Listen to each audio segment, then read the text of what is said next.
Бердібек Соқпақбаев қазақ балалар әдебиетінің көрнекті жазушысы. Ол балалардың өмірін, мінезін, арманы мен ойларын өте сынай суреттеген.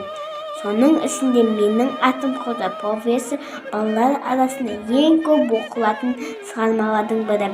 Бұл кітапта мектеп жасындағы баланың күнделікті өмірі, достары, мұғалімдері және отбасы туралы баяндалады. Шығарманың басты кейіпкері Қоза. Қоза өте сыйлақ, ойлы, бірақ тентек бала. Ол кейде сабақты тыңдамайды, тәртіп бұзады, соның салдарынан қиындықтарға тап болады. Бірақ Қозаның жүрегі таза, ол ешқашан әдейі жамандық жасағысы келмейді. Қоза өзіне әділетсіздік жасалғанын ұнатпайды және әрдайым жақсы адам болуды армандайды. Қозаның өмірінде басқа кейіпкерлердің де орны ерекше.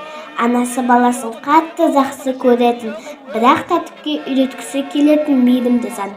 Сұлтан Қозаның жақын досы, өзі де тентек. Ол кейде Қозаны бұзықтыққа итермелейді. Жантас Қозаны жиі жамандайтын, ұстаздарға сағым айтатын бала. Ал Майқанова апай Қозаның мұғалімі, оқушыларға талап қоя білетін ұстаз. Қоза мектеп өмірінде түрлі оқиғаларға тап болады. Ол кейде сабақты дұрыс оқымай, мұғалімдерден ескерту алады. Достарымен бірге жасаған қателіктері үшін ұялады. Қоза өз ісіне ойланып, кейде күнделік жазып, өзіне баға береді. Ол болашақта тәртіпті, жақсы оқитын оқушы болуды қалайды. Шығарма соңында Қоза өз мінезін өзгертуге тырысып, дұрыс жолды таңдауға шешім қабылдайды. Бұл шығарма балаларды өз ісіне жауапкершілікпен қарауға, қателігін мойындай білуге, ата-ананың ұстаздығын құрметтеуге, адал әрі сыншыл болуға тәрбиелейді.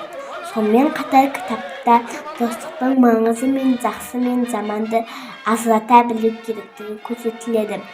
Менің атым Қоза балаларға үлкен ой салатын шығарма. Қоза бейнесі арқылы жазушы әр баланың бойында жақсы қасиет бар екенін көрсетеді. Бұл кітап оқушыны өзін дұрыс ұстауға, жақсы адам болуға үйретеді.